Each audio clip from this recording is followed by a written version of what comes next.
Billionaire father sees black waitress let disabled son lead a dance step and then changes her life forever. The silence that fell over Kingsley's Manhattan's most exclusive restaurant was so thick it seemed to have weight. Conversation ceased, cutlery froze in midair, and dozens of eyes fixed on the small space between the tables. 10-year-old Lucas Montgomery was visibly shaking. His legs, trapped in metal braces, wavered as he reached out to Diana Johnson, the restaurant's only black waitress. The live piano had just begun a soft melody, and the boy's impulse to ask someone to dance came without warning. "Sir, control your son," Manager Thornton's sharp voice cut through the silence. "That's inappropriate. This is not a dance hall, and our employees are not here to entertain children." Richard Montgomery, owner of Montgomery Investments and one of the richest men in the country, swallowed hard. It was the first time he had taken Lucas out to dinner in public since the accident that had partially paralyzed his legs 2 years earlier, a mistake he would not repeat. "Lucas, sit down!" The order came low but firm. Diana remained motionless, her gaze shifting between the manager, the billionaire, and the boy whose hand was still hanging in the air. In her 5 years working there, she had learned to become invisible, especially to customers like Montgomery. "Mr. Thornton, I'm leaving. My shift is over." Her voice sounded calm as she removed her apron and placed it on the tray. Then, to everyone's amazement, she smiled at Lucas and took his hand. "I can't dance in an apron." Richard stood up abruptly. "What do you think you're doing?" Diana held his gaze. "I'm accepting an invitation, sir." Before anyone could interfere, Lucas took a hesitant step forward. His foot dragged painfully across the floor, and the metal of his braces screeched. But Diana didn't try to guide him or hurry him. She simply adjusted her own pace to his. "She's getting fired tomorrow," whispered a woman at the next table. Richard watched, paralyzed. A sudden memory struck him. Elizabeth, his late wife, dancing with Lucas in the living room. "It's not about perfection," she had said. "It's about connection." As Diana followed Lucas's clumsy steps, something in the boy's eyes changed. Fear gave way to intense concentration. Shame gave way to shy pride. For the first time since the accident, he wasn't being guided, helped, or corrected. He was leading. "Mr. Montgomery," the manager's voice interrupted his thoughts. "I can assure you this will never happen again. She will be properly disciplined." Richard didn't respond. The entire restaurant seemed to wait for his reaction. After all, a man of his power could end anyone's career with a single word. Employees stopped what they were doing. Other customers watched with morbid curiosity. But Lucas's smile was the only sound that echoed in his mind. Diana led the boy back to the table after 3 dance steps. "Thank you for asking me out," she said formally, as if speaking to an adult. "It was an honor." When she turned to leave, Richard stopped her. "Wait." His voice sounded different, almost unrecognizable to himself. "What's your full name?" "Diana Johnson, sir." Richard nodded slowly. "Diana Johnson," he repeated as if memorizing it. Then he took a card from inside his jacket and held it out to her. "My office, tomorrow at 10 a.m. The entire restaurant held its breath.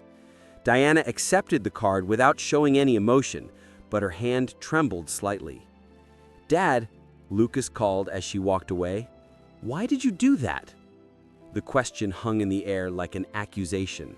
Richard watched his son and for a brief moment saw not just the child Elizabeth had left in his care, but a complete human being whose wants and needs he had systematically ignored for 2 years.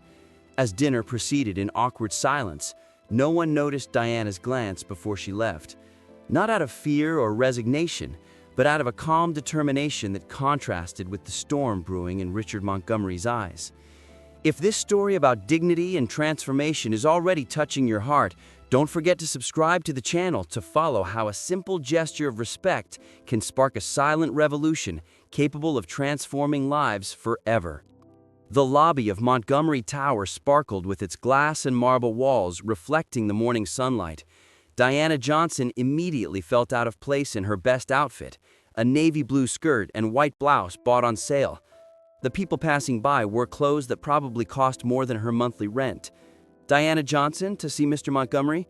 she said to the receptionist, who examined her with a clinical gaze before making a call. "18th floor, Miss Winters will see you." In the elevator, Diana took a deep breath, clutching her worn purse to her chest.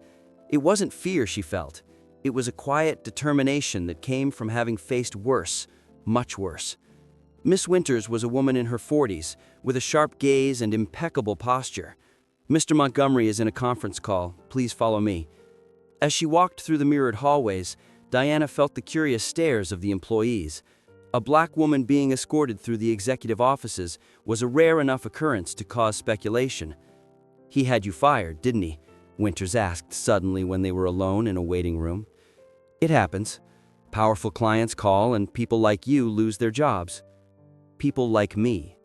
"You know what I mean." Winters adjusted her glasses. "Employees who don't know their place." Diana smiled, not amused.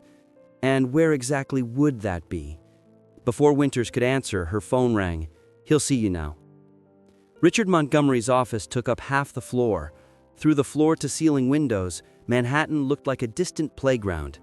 The man stood, gazing out at the city as if it were his personal property. "Mr. Montgomery?"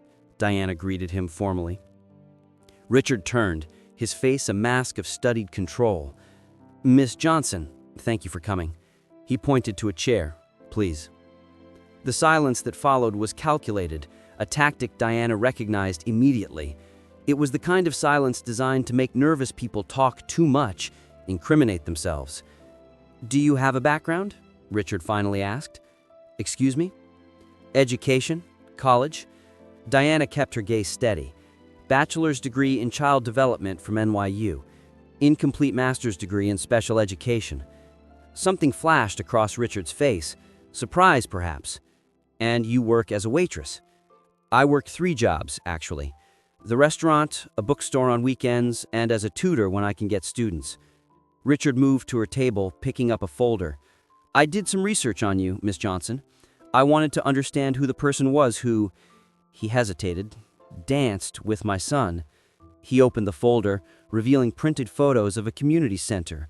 "Freedom Steps. You founded that 6 years ago."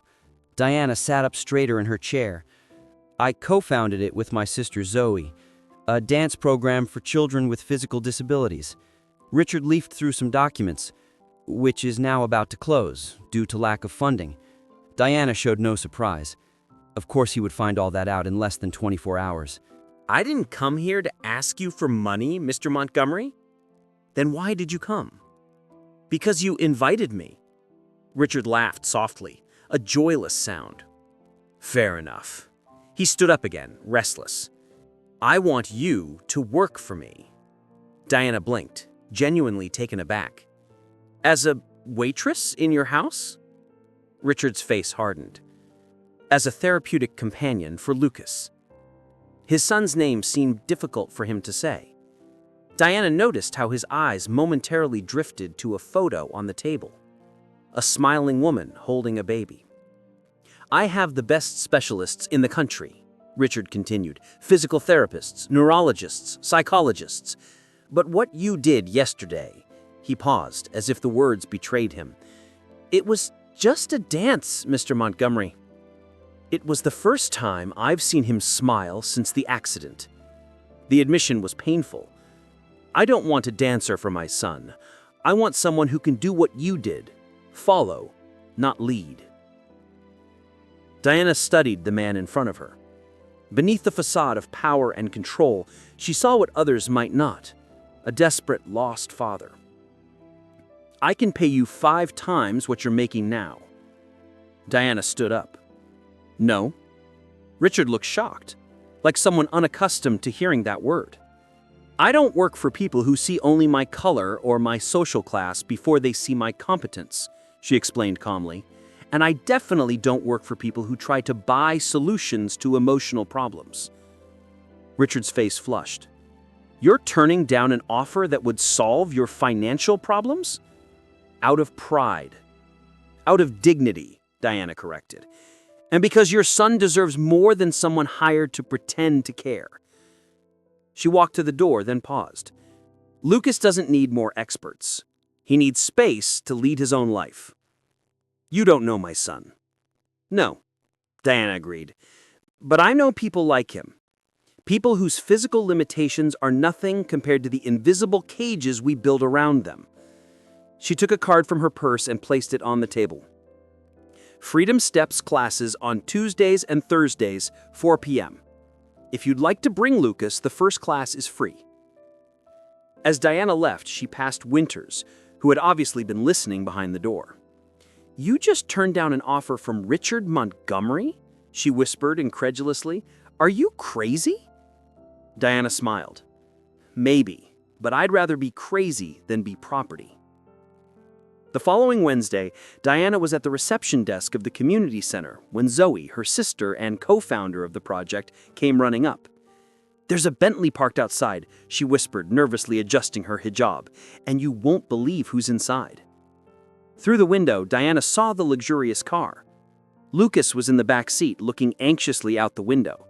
Richard remained in the driver's seat, his hands still on the steering wheel, as if fighting an internal battle. He's not coming in, Zoe predicted. Men like him don't come to places like this. Diana smiled, remembering Lucas's gaze during those brief moments of dancing. Don't underestimate the power of a determined son. As they watched, the car door opened. Lucas got out slowly, adjusting his gadgets. Then, to everyone's surprise, Richard got out too. The billionaire looked out of place in his casual pants and sweater, an obvious attempt to dress less formally but still screaming privilege. I told you he'd come, Diana murmured, more to herself. Zoe stared at her. What did you do? Diana didn't answer, but her eyes sparkled with a secret that not even her sister fully knew.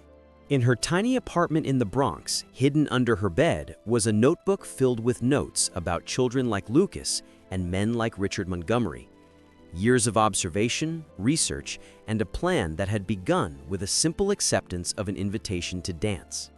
What Richard Montgomery didn't know, what he couldn't imagine in his world of glass towers and endless bank accounts, was that Diana Johnson wasn't just a waitress who had agreed to dance with his son. She was a woman with a mission, and his empire of isolation and privilege was about to face its greatest challenge, the simple truth that some of the greatest lessons in life cannot be bought, they must be lived. Freedom Steps operated out of an old community warehouse. Handmade posters decorated the walls with phrases like, "Your rhythm, your rules," and "Every move counts." When Richard and Lucas entered, children with various types of mobility devices practiced free movements to the sound of a light beat. Mr. Montgomery, Diana approached, wearing simple clothes with the program logo. Welcome. Lucas watched the children in awe. A girl in a wheelchair spun in precise circles, while a boy with a prosthetic leg created a sequence of steps. It looks chaotic, Richard commented, visibly uncomfortable. There is structure, Diana replied. It's just not the one you recognize. She turned to Lucas. Would you like to join in? The boy nodded enthusiastically, but looked at his father, hesitant. Go on, Richard said tensely. I'll be right here. As Diana guided Lucas to the group, Zoe approached Richard and offered him a chair. The first day is always the hardest, she commented. For the parents, not the kids. This isn't therapy, Richard argued. I hired the best rehabilitation specialists. And how has that been working for Lucas? Zoe asked gently. The studio door opened. An older woman entered, leaning on an ornate cane. She had gray hair in elegant braids and a commanding presence. Dr. Elaine Mercer, Zoe whispered, neuroscientist specializing in brain plasticity, retired from Harvard. The woman greeted several children before noticing Richard. Mr. Montgomery, you've rejected my research proposal 3 times in the last 2 years. Dr. Mercer, I didn't expect to see you here. I oversee the research program, she explained. We're studying how non-directive approaches to movement affect neural reconfiguration in children with motor challenges. Research, Richard frowned. I thought this was just a community dance class. Diana returned, leaving Lucas exploring movements with another child. Freedom Steps is a pilot motor rehabilitation program based on the theory of movement autonomy, she explained. We integrate adaptive dance with neuroscientific principles. Why do you work as a waitress if you lead a research program? Because we don't have adequate funding yet, and because people like you rejected us 3 times. The penny dropped. You were Dr. Mercer's assistant on the proposals. Co-author, Dr. Mercer corrected. Diana has an incomplete master's degree because she had to leave college to take care of her sister, but her theoretical work is groundbreaking. You knew who I was at the restaurant, Richard concluded. From the moment you walked in, Diana confirmed, and when Lucas got up to dance, I recognized the opportunity to show, not tell. Was it staged, the dance? Absolutely not. Lucas chose to get up. I chose to follow. A group of reporters entered the studio. Richard immediately tensed. What's this? Part 2 of the plan, Diana smiled slightly. Zoe showed Richard a newly published article. Revolutionary motor rehabilitation methodology shows promising results. We published our first results today, Dr. Mercer explained.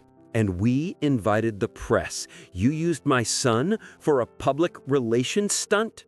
Richard's voice was pure ice. Diana led him into a side room where photos of dozens of children adorned the walls, each with handwritten progress statistics. On the last wall was an empty frame. What's that? He asked. Our future. The full rehabilitation center we could build if we had the resources. 500 children a year instead of 50. You orchestrated all this, Richard muttered. The dance, the meeting, bringing me here on press day. I saw an opportunity and took it.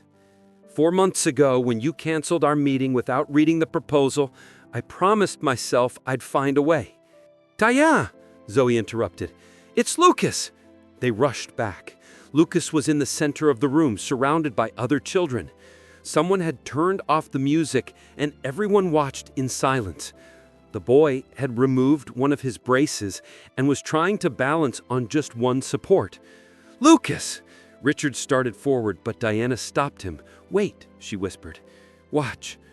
Lucas took a deep breath, focused. Then, to everyone's amazement, especially his father's, he took a complete step without full support. It was small, shaky, but entirely his. The children cheered. Camera flashes went off. Richard's face, usually composed and unreadable, was now exposed with unshed tears glistening in his eyes. That's why we created Freedom Steps, Diana said softly. It's not about perfect steps. It's about first steps on your own.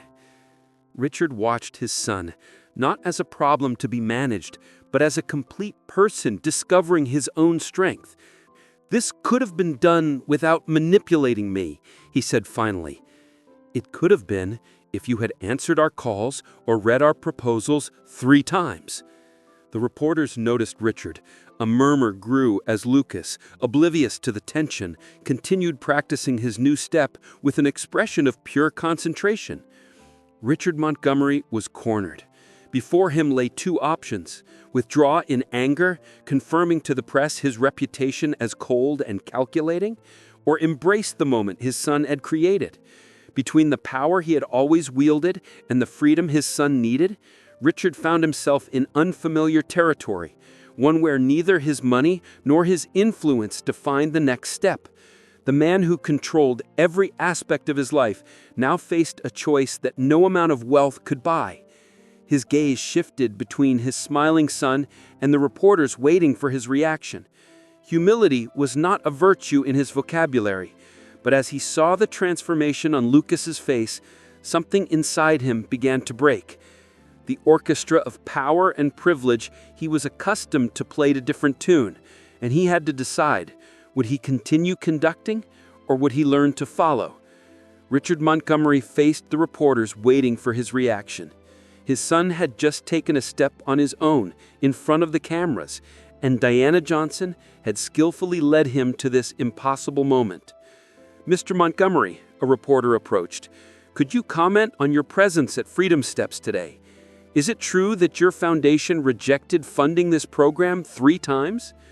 Richard glanced at Lucas, who was still practicing his new step, oblivious to the political tension.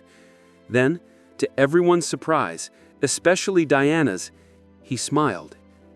"You know what's hardest for someone in my position?" Richard addressed the reporter, but spoke loudly enough for everyone to hear, admitting, "When we're wrong." A stunned silence filled the room. The Montgomery Foundation is pleased to announce a commitment to fully fund Freedom Steps for the next 5 years and to build a permanent rehabilitation center based on the methodology developed by Dr. Mercer and Miss Johnson. Camera flashes exploded. Zoe let out a cry of surprise. "On one condition," he added, watching Diana tense up, "that Miss Johnson retain complete autonomy over the program and its methodology. No corporate interference." 3 months later, bulldozers were clearing the ground for the new Freedom Steps Rehabilitation Center. The project wasn't the most luxurious the Montgomery Foundation had ever funded, but it was the most innovative, with every space designed with direct input from the children and their families. Diana supervised the construction frequently, but never alone. Lucas showed up regularly, sometimes bringing other children with him. And to the staff's continued surprise, Richard Montgomery also showed up, silently observing the progress. "I never thought you'd actually show up at board meetings," Diana commented one afternoon as they reviewed the plans. "I never thought I'd have to study neuroplasticity at 50, Richard replied, rubbing his tired eyes. In front of him was a scientific article marked with post-it notes. But here we are. Diana looked at the man curiously. "Is this part of your public penance, or do you really care?" "Lucas asked to have his second brace removed last week." "I know. He told me. His previous physical therapist said that would be impossible for at least 2 years. Diana smiled. "But you fired her, remember? Because you told me she was wrong." And she was. Diana pointed to a photo of Lucas balancing with only one crutch. He's progressing faster than any traditional medical prediction. "Why did you never accept my apology?" Richard asked suddenly. "Because you never apologized. You redirected resources, changed policies, funded our program. That's not an apology, it's compensation." Richard nodded slowly. "Fair again." At the opening ceremony, 6 months later, the contrast with that night in the restaurant couldn't have been greater. The huge, adaptive space was filled with children, with various types of mobility devices, all moving freely. In the center of the main hall, Lucas, now wearing only a lightweight brace on his left leg, led a small choreographed routine with 3 other children. His movements were still limited, but they flowed with a confidence no doctor had predicted. Richard watched from a distance, not interfering. "He doesn't need you to hold him anymore," Diana said quietly. "No," Richard agreed. "But he still needs me to be around. Crucial difference." Richard turned to face her. "Thank you," he said simply. "For what, exactly?" "For teaching me to follow." A reporter approached. "Mr. Montgomery, how does it feel to see your son's progress?" Richard looked at Lucas, who was now helping a younger girl find her balance. An interview began. Proud, not of what he's overcome, but of what he's created for others. And what's been the biggest lesson you've learned on this journey? Richard Montgomery, the man who had once been known only for his financial empire, looked directly into the camera. That true leaders aren't those who guide others down the path they believe is right, but those who have the courage to follow when someone shows them a better way. A year later, the Freedom Steps program expanded to 3 new cities. Diana received the Pediatric Rehabilitation Innovation Award, and her methodology began to be implemented in hospitals across the country.